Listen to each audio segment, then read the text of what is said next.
Hello everyone, स्वागत है आप सभी का एक बार फिर से आज के इस वीडियो में। आज हम लोग इम्पॉर्टेंट क्वेश्चंस को देखने वाले हैं जो कि महायोगी गोरक्षनाथ विश्वविद्यालय के प्रवेश परीक्षा के लिए बहुत ही ज़्यादा इम्पॉर्टेंट होने वाला है।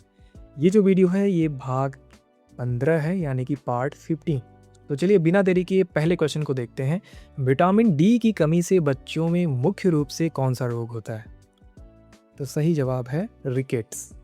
विटामिन डी जो है धूप से मिलने वाला विटामिन होता है कि कमी से हड्डियां कमज़ोर हो जाती हैं, जिसे बच्चों में रिकेट्स यानी सूखा रोग कहा जाता है। ठीक है, कौन सा रक्त समूह सर्वग्राही यानी कि यूनिवर्सल एक्सेप्टर कहलाता है? सही जवाब है A B positive. A B positive जो होता है ब्लड ग्रुप वाले व्यक्ति किसी भी ब्लड ग्रुप, चाहे ए है, बी है, ए बी हो या फिर ओ, का खून ले सकता है, इसलिए इन्हें सर्वग्राही कहा जाता है। ठीक है, पौधों में जल और खनिजों का संवहन यानी कि ट्रांसपोर्टेशन किस ऊतक के द्वारा होता है? सही जवाब है जाइलम। ठीक है, एक स्वस्थ मनुष्य का सामान्य रक्तचाप यानी कि ब्लड प्रेशर कितना होता है? सही जवाब है 120/80 mm। ठीक है, ये कई बार हमने किया है, आप लोग याद रखिएगा। 120/80 mmHg होता है। ठीक है, मानव शरीर की सबसे छोटी हड्डी स्मॉलेस्ट बोन कौन सी है और वो कहाँ पाई जाती है? सही जवाब है स्टेपिस, जो कि कान की हड्डी होती है। अच्छा, मैं आप लोगों से एक डाउट था, मैं पूछना चाहता था कि ये जो एक मनुष्य का सामान्य रक्तचाप जो है ब्लड प्रेशर कितना होता है, ये जो लिखा हुआ है 120/80 mmHg, इसको कैसे पढ़ते हैं? इसको एक डॉक्टर कैसे पढ़ता है? अगर आप में से किसी को पता है तो मुझे बताइए, कमेंट में लिख करके ही बताइए कि इसको पढ़ेंगे कैसे। मैं तो ऐसे पढ़ दिया वो 120/80 mmHg इसको, लेकिन एक मेडिकल लैंग्वेज में कैसे पढ़ा जाता है, अगर आप में से किसी को पता है तो कमेंट में ज़रूर बताइएगा। आगे बढ़ते हैं, क्वेश्चन नंबर 6। ध्वनि तरंगों की आवृत्ति यानी फ्रीक्वेंसी की एसआई इकाई क्या है? सही जवाब है हर्ट्ज। वायुमंडलीय दबाव यानी कि एटमॉस्फेरिक प्रेशर मापने के लिए किस उपकरण का उपयोग किया जाता है? बैरोमीटर का उपयोग किया जाता है, सभी को पता होगा। प्रकाश के प्राथमिक रंग यानी प्राइमरी कलर्स ऑफ लाइट कौन कौन से हैं? सही जवाब है लाल, हरा और नीला।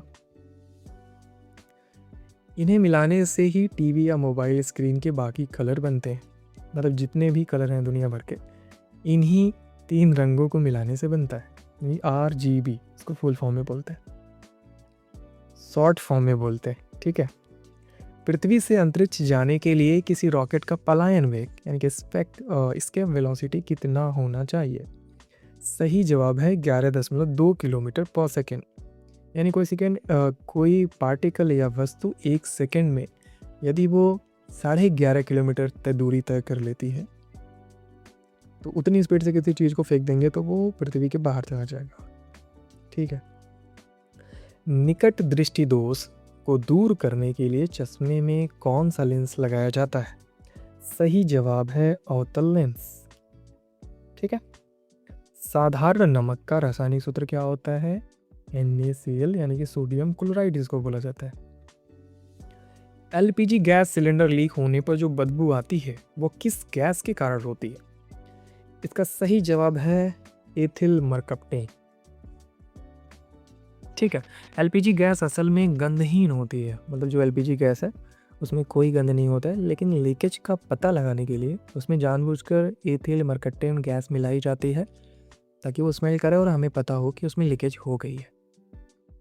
आवर्त सारणी यानी कि पीरियोडिक टेबल में परमाणु क्रमांक 6, एटॉमिक नंबर 6 वाला जो एलिमेंट है उसका नाम क्या है, ये पूछा जा रहा है।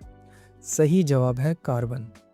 एटॉमिक नंबर 12 वाला जो एलिमेंट है उसका क्या नाम है, कमेंट में आप लोग बताइएगा। ठीक है, पीतल यानी जो ब्रास है वो किन 2 धातुओं से मिलकर बनी हो एक मिश्र धातु होती है, तो वो आपको बताना है। जो पीतल होता है तांबा और जस्ता से मिलकर बना होता है। ठीक है, सिरका में खट्टापन किस अम्ल के कारण होता है? सही जवाब है acetic acid. Acetic acid. Ramayana में माता सीता की खोज के दौरान समुद्र पार करने का रास्ता बताने वाले जटायु के बड़े भाई कौन थे? सही जवाब है संपाति। एक्सप्लेनेशन पढ़ लीजिएगा। विशाल गिद्ध संपाति ने ही अपने दिव्य दृष्टि से देखकर वानरों को बताया था कि रावण सीता जी को समुद्र पार लंका ले गया है। रामायण के अनुसार भरत के छोटे भाई शत्रुघ्न की पत्नी का क्या नाम था? सही जवाब है श्रुतकीर्ति। श्रुतकीर्ति, ठीक है, ये सही जवाब है। भगवान श्री राम की जन्मभूमि अयोध्या किस नदी के तट पर है? सही जवाब है सरयू नदी के तट पर, ठीक है। रावण और कुंभकर्ण के पिता का क्या नाम था? सही जवाब है महर्षि विश्रवा। Question number 20। अयोध्या के राजा दशरथ और उनके पुत्रों राम, लक्ष्मण, भरत, शत्रुघ्न के कुल गुरु कौन थे? सही जवाब है वरिष्ठ नहीं, महर्षि वशिष्ठ, ठीक है, ये होगा सही जवाब। क्वेश्चन 21। महाभारत में भीष्म पितामह का वास्तविक नाम यानी कि रियल नेम क्या था? सही जवाब है देवव्रत। महाभारत में द्रौपदी के सगे भाई यानी ट्विन ब्रदर का क्या नाम था जो युद्ध में पांडव सेना का सेनापति भी थे? सही जवाब है धृष्टद्युम्न। ठीक है, ऑप्शन बी सही जवाब हो जाएगा। क्वेश्चन 23। कुरुक्षेत्र के युद्ध में पहले 10 दिनों तक कौरव सेना का सेनापति यानी कि कमांडर कौन था? सही जवाब हो जाएगा भीष्म पितामह। महाभारत युद्ध की शुरुआत में भगवान श्री कृष्ण ने कौन सा शंख बजाया था? सही जवाब है पांचजन्य। महर्षि वेदव्यास द्वारा रचित महाभारत का मूल नाम क्या था? सही जवाब है जय संहिता। यूरोप के प्रसिद्ध देश फ्रांस की राजधानी क्या है? सही जवाब है पेरिस। तो देश और दुनिया की जो भी राजधानी है वो आप लोग याद कर लीजिएगा, एग्जाम में पूछा जाता है। क्षेत्रफल की दृष्टि से दुनिया का सबसे छोटा महाद्वीप कौन सा है? तो वो है ऑस्ट्रेलिया, ठीक। भारतीय अंतरिक्ष अनुसंधान संगठन, जिसको इसरो बोला जाता है, इंडियन स्पेस रिसर्च ऑर्गेनाइजेशन के संस्थापक यानी कि फाउंडर किसे माना जाता है? सही जवाब है विक्रम साराभाई। 29। नोबेल पुरस्कार जीतने वाली भारत की पहली महिला कौन थी? सही जवाब है मदर टेरेसा। उत्तर प्रदेश की वर्तमान मुख्यमंत्री चीफ मिनिस्टर कौन है? सही जवाब है योगी आदित्यनाथ। तो सिर्फ आपको मुख्यमंत्री पढ़ के नहीं जाना है, ये भी जानना है कि वर्तमान राज्यपाल कौन है, ठीक है, शिक्षा मंत्री कौन है, देश में प्राइम मिनिस्टर कौन है, राष्ट्रपति कौन है, उपराष्ट्रपति कौन है, ये सारी चीज़ें आप लोग अच्छे से रिवाइज कर लीजिएगा। भारत का राष्ट्रीय फूल यानी कि नेशनल फ्लावर कौन सा है? सही जवाब है कमल। दुनिया की सबसे लंबी नदी, लॉन्गेस्ट रिवर कौन सी है? वो है नील नदी। विश्व स्वास्थ्य संगठन यानी WHO का मुख्यालय हेडक्वार्टर कहाँ स्थित है? सही जवाब है जिनेवा, यानी जो कि स्विट्जरलैंड में है। जिनेवा में है और जिनेवा जो है वो स्विट्जरलैंड में आता है। प्रसिद्ध पुस्तक डिस्कवरी ऑफ इंडिया यानी भारत की खोज किसने लिखी? सही जवाब है पंडित जवाहरलाल नेहरू। असम का काजीरंगा राष्ट्रीय उद्यान किस जानवर के लिए प्रसिद्ध है? सही जवाब है एक सींग वाला गैंडा। असम का काजीरंगा जो पार्क है पूरी दुनिया में दुर्लभ एक सींग वाले गैंडे के संरक्षण के लिए जाना जाता है, ठीक है। यूनाइटेड किंगडम की आधिकारिक मुद्रा क्या है? सही जवाब है पाउंड स्टर्लिंग। भारत के किस शहर को गुलाबी शहर कहा जाता है? पिंक सिटी के नाम से जाना जाता है, आप सभी लोग को पता होगा। जयपुर को ऐसा बोला जाता है। क्यों कहा जाता है? राजस्थान की राजधानी जो कि जयपुर है, वहाँ की ऐतिहासिक गुलाबी इमारतों के कारण पिंक सिटी कहा जाता है। भारत का राष्ट्रगान जन गण मन मूल रूप से किस भाषा में लिखा गया था? सही जवाब है बंगाली में। क्यों? रविन्द्रनाथ टैगोर ने हमारा राष्ट्रगान मूल रूप से बंगाली भाषा में लिखा था जिसे बाद में हिंदी में अपनाया गया। ठीक है, हमारे सौर मंडल का सबसे बड़ा ग्रह कौन सा है? सही जवाब है बृहस्पति। सबसे छोटा कौन सा ग्रह है? आप लोग कमेंट में ज़रूर बताइएगा। भारतीय संविधान का जनक यानी कि फादर ऑफ इंडियन कॉन्स्टिट्यूशंस किसे कहा जाता है? सही जवाब है डॉक्टर भीमराव अंबेडकर। दी गई श्रृंखला को पूरा करना है। 3, 6, 12, 24 है, यानी हर एक संख्या डबल होती जा रही है, तो 24 का डबल हो जाएगा 48, सही जवाब हो जाएगा। इनमें से सबसे अलग चुनना है आपको, पेन, पेंसिल, इरेजर, कंप्यूटर। तो कंप्यूटर सबसे अलग है, क्यों है? एक्सप्लेनेशन में आप लोग देख लीजिएगा।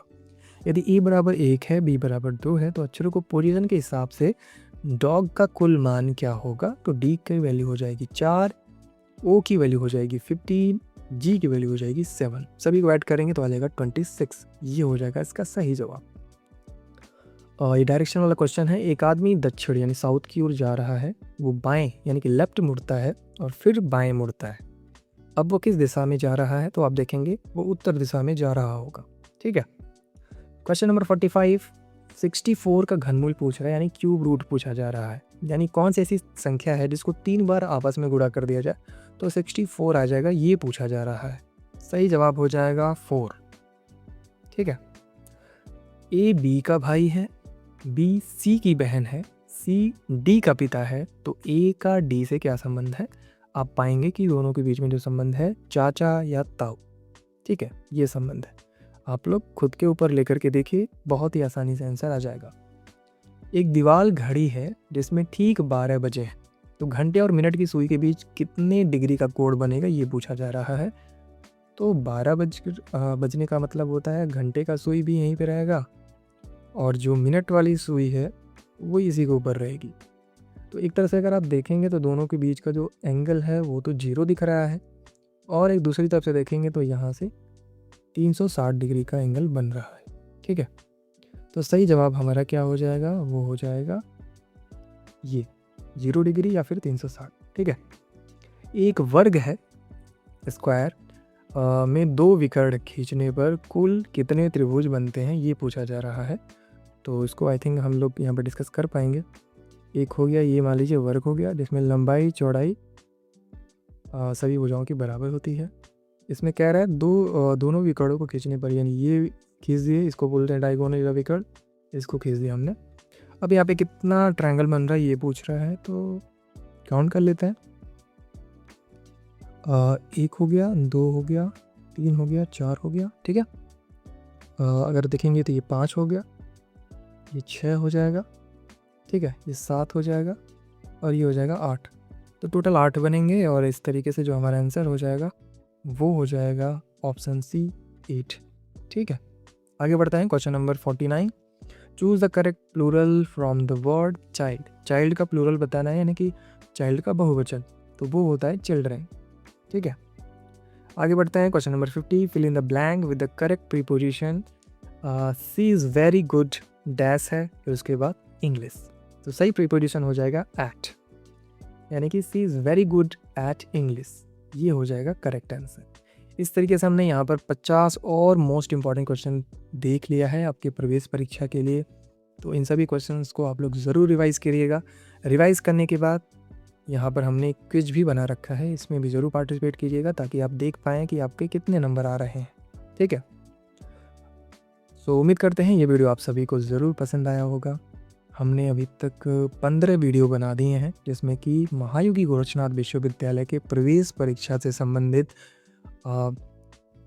स्टार्टिंग के 10 वीडियो में हमने 25-25 क्वेश्चन दिया, और पार्ट 11 से हम लोग 50-50 क्वेश्चन लेकर के आ रहे हैं। तो इतने सारे क्वेश्चंस हमने आप सभी के लिए रेडी किया है, और ना सिर्फ क्वेश्चन का वीडियो बनाया है बल्कि उसको टेक्स्ट फॉर्मेट में भी अपने वेबसाइट पर अपलोड कर दिया है। और उसका सिर्फ टेक्स्ट फॉर्मेट ही नहीं बल्कि क्विज भी बनाया है, ताकि आप लोग चेक कर पाएँ कि जो आपने वीडियो देखा, जो आपने टेक्स्ट फॉर्मेट में पढ़ा, वो कितना तैयार हुआ। तो तीनों का फ़ायदा ज़रूर उठाइएगा, और ये ज़रूर बताइएगा कमेंट सेक्शन में कि आपको ये जो सीरीज़ है वो कैसा लग रहा है, और इसको देखने के बाद आपको कैसा फील हो रहा है। लाइक जो प्रिपरेशन है वो कैसी जा रही है, सब कुछ शेयर करिएगा अगर मन हो तो। और फ़िलहाल आज के वीडियो में सिर्फ इतना ही। बहुत ही जल्द मिलते हैं अपनी नेक्स्ट वीडियो में। तब तक के लिए आप सभी लोग अपना ध्यान रखिएगा। Wish you all the best.